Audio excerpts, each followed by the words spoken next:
আসামি হিটু শেখ 1 নম্বর আসামি, সে আসলে নিজেই 164-এ ম্যাজিস্ট্রেটের সামনে স্বীকার করে গিয়েছে যে ও নিজেই এই অপকর্মগুলা একাই করেছে, ও অন্য কোনো আসামির নাম বলে নাই। আর অন্যান্য সাক্ষীদের জবানবন্দি এবং জেরাতেও এভাবেই আমরা দেখছি যে অন্যান্য আসামিরা আসলে হিটু শেখের ওই ঘটনার সাথে তার ছেলেরাও কি জড়িত? অনেকের ধারণা, আমাদের অনেকেরই ধারণা কিন্তু বাবা ছেলে একসাথে এই কাজ করতে পারে না।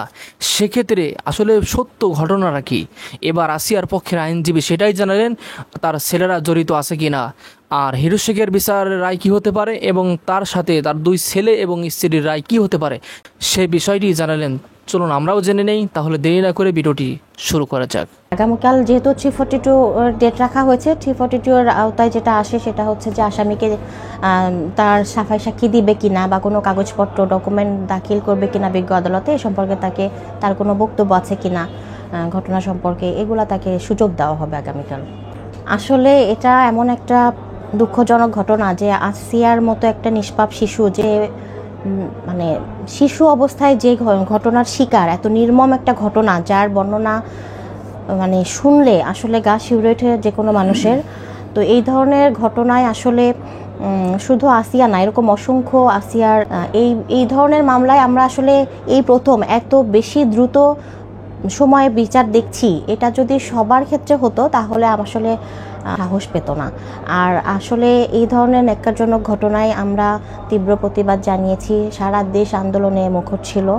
আর আসলে আশা করছি যেভাবে মামলা আগাচ্ছে, প্রত্যেকটা দিনের মামলার ডেট ধার্য থাকছে এবং বিজ্ঞ বিচারক সাহেবও উনিও খুবই তৎপর এই মামলা দ্রুত বিচার করার জন্য। আগামীকাল 342 ডেট রাখা হয়েছে এবং আশা করছি পরের দিন আর্গুমেন্টের ডেট ফিক্সড করা হবে এবং তারপরে দ্রুত যে কোনো দিন মামলার রায় ঘোষণা করা হবে। এবং আমরা আশা করছি, আমি সহ সমস্ত আইনজীবী আসিয়ার পক্ষে যারা আছেন এবং সারা দেশ সারা বিশ্ব আমরা তাকিয়ে আছি যে আসিয়ার এই সর্বোচ্চ শাস্তি মৃত্যুদণ্ড দেওয়া হয় এবং সেটা কার্যকর হয়। আসিয়ার মা উনি বিজ্ঞ আদালতে প্রত্যেকটি দিন আশা নিয়ে বেঁচে আছেন, চাচ্ছেন আসামিদের যথাযথ শাস্তি হোক এবং ন্যায় বিচার দাবি করছেন উনি।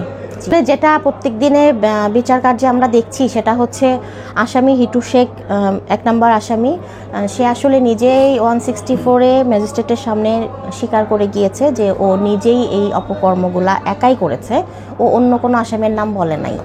আর অন্যান্য সাক্ষীদের জবানবন্দি এবং জেরাতেও এভাবেই আমরা দেখছি যে অন্যান্য আসামিরা আসলে সাক্ষীদের ভাষ্যমতে কেউ জড়িত না, তারা সহায়ক আসামি হিসেবে আছে এবং এটা আমরা আশা করছি সহায়ক আসামি হিসেবে, অপরাধী হিসেবে তাদের যতটুকু শাস্তি পাওনা বিজ্ঞ বিচারক সাহেব উনি যতটুকু আইনের আওতায় এনে ওনাদেরকে শাস্তির আওতায় আনা যায় ততটুকুই আনুক, আমরা এটাই চাই। আসলে আইনজীবী হিসেবে আমি যেটা বলবো, আমরা যতদূর জানতে পেরেছি এবং সাক্ষীদের জবানবন্দি ও জেরাতে যেগুলা উঠে এসেছে সেখানে আসলে হিটু শেখের ওয়াইফের ডিরেক্ট সংশ্লিষ্টতা কখনোই কোথাও আসে নাই। উনি যখন ঘটনা জানতে পেরেছেন তখন উনি বুঝতে পেরেছেন ওনার হাজব্যান্ড এটা করেছে, কিন্তু আসলে স্ত্রী হিসাবে উনি সহায়তা ডিরেক্টলি করেন নাই। তবে পরের দিন উনি জানতে পেরেছেন যখন আসিয়ার অবস্থা অনেক খারাপ হয়ে গিয়েছিল, তখন উনি ভয়ে হোক আর যে কারণেই হোক উনি আসিয়াকে হসপিটালে নেওয়ার পরে পালিয়ে গিয়েছিলেন, এটুকু আমরা জানতে পেরেছি। তথ্য গোপন করেছিলেন, কাউকে জানতে দেননি। আর হচ্ছে যেই হুজুর বা কবিরাজ বলে ওনার কাছে নিয়ে গিয়েছিলেন, ওনার সেই কবিরাজও বিজ্ঞ আদালতে সাক্ষী দিয়ে গিয়েছে। উনি বলেছে যে আসলে আসিয়ার অবস্থা এত খারাপ ছিল, গলায় যে একটা দাগ ছিল, উনি যেভাবে বর্ণনা দিয়েছেন যে গলার মাংসপেশি এত বেশি ফুলেছিল যে উনি দেখেই ভয় পেয়ে গিয়েছেন।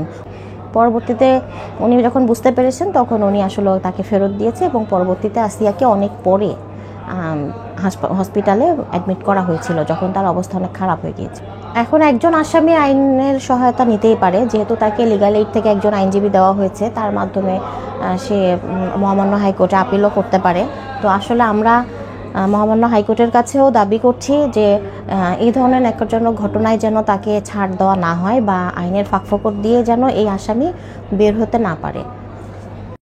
আসলে আসামি পক্ষের আইনজীবী রাখা যেহেতু তার সাংবিধানিক এবং আইনগত অধিকার, এটা অবশ্যই দেওয়া উচিত।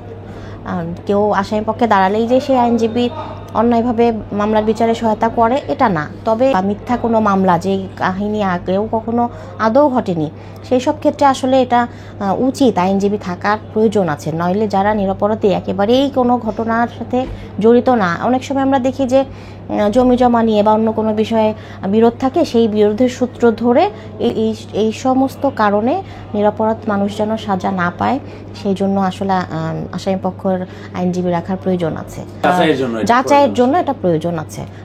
এটা তো আসলে প্রমাণ সাপেক্ষ, আবার কখনো কখনো যদি ডিরেক্ট এভিডেন্স নাও থাকে, আইনে বলা আছে সার্কামস্টেন্সিয়াল এভিডেন্সের মাধ্যমেও তো এগুলো প্রমাণিত হয়, তো আসলে আসামি পক্ষে অবশ্যই লয়ার দাঁড়ানোর দরকার আছে। তো আইনের বাইরে আমরা কেউ যেতে পারি না, তো যখন ইনস্ট্যান্ট বোঝা যায় পারিপার্শ্বিক সমস্ত কিছু বিষয় বিবেচনা করে যে ব্যক্তি করেছে, সেক্ষেত্রে আসলে সেই ক্ষেত্রে আমি বলবো যে তাকে আসলে ইনস্ট্যান্ট কোনো পানিশমেন্ট যেহেতু দেওয়ার বিধান আইনে নাই, সেক্ষেত্রে আইনজীবীদের উচিত তার পাশে না দাঁড়ানো, আইনি সহায়তা না দেওয়া, মানবিক কারণে এটা করা উচিত। যেটা আমরা হিটু শেখের পক্ষে করেছি, যে আমরা হিটু শেখের পক্ষে কোনো আইনজীবী দাঁড়াবো না এই মর্মে আমরা প্রতিজ্ঞাবদ্ধ ছিলাম, এবং আমরা কেউ দাঁড়ায়ও নি। আমরা সমস্ত আইনজীবীরা একত্রিত হয়ে শপথ করেছিলাম যে আমরা হিটু শেখের পক্ষে কেউ দাঁড়াবো না, লড়বো না। পরবর্তীতে হিটু শেখ যেহেতু আসামি, তো বাংলাদেশের একজন নাগরিক, সেই হিসেবে তাকে লিগ্যাল এইড থেকে একজন আইনি সহায়ক আইনজীবী নিয়োগ করা হয়েছে ওনাকে। এটা আসলে আইন প্রক্রিয়ার একটা সিস্টেম, সেই হিসাবে তাকে একজন আইনজীবী নিয়োগ করা হয়েছে, যেহেতু তার পার্সোনাল অ্যাবিলিটিও না এবং কেউ তার পক্ষে দাঁড়াবে না আমরা প্রতিজ্ঞা করেছিলাম, এই জন্য দাঁড়ায়নি।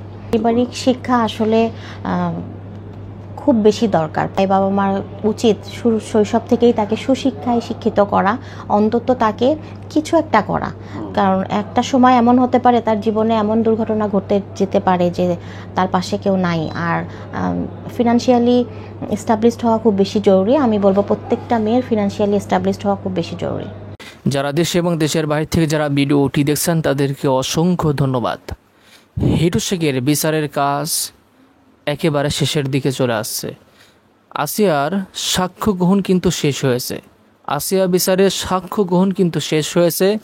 এখন সাফাই সাক্ষী হিটু শেখের, তারপরেই কিন্তু কিছুদিনের মধ্যেই এই বিচার রায় কিন্তু চলে আসবে। প্রকৃতপক্ষে ওই ঘটনার সাথে হিটু শেখ জড়িত, ওই ঘটনাটি হিটু শেখই কিন্তু ঘটিয়েছে, এটা নিজের স্বীকারোক্তি দিয়েছে এবং রিপোর্ট অনুযায়ী সব কিছু তার সাথে কিন্তু মিলে যায়। আর তাকে বাঁচানোর জন্য এই ঘটনাকে ধামাচাপা দেওয়ার জন্য তার পরিবার, তার ছেলে, তার স্ত্রী এটা গোপন করার জন্য চেষ্টা করেছে।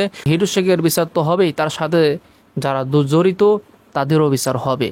আমরা চাই, আইনজীবী বললেন এই বিচারের কাজ অতি দ্রুত হচ্ছে, আমরা চাই আরও দ্রুত করা হোক, যাতে এরকম ঘটনা দ্বিতীয়বার এই বিচার দেখে দ্বিতীয়বার করার মতন কেউ সাহস না পায়। যারা ভিডিওটি দেখছেন অবশ্যই আপনাদের সুন্দর মতামত কমেন্টে জানাবেন।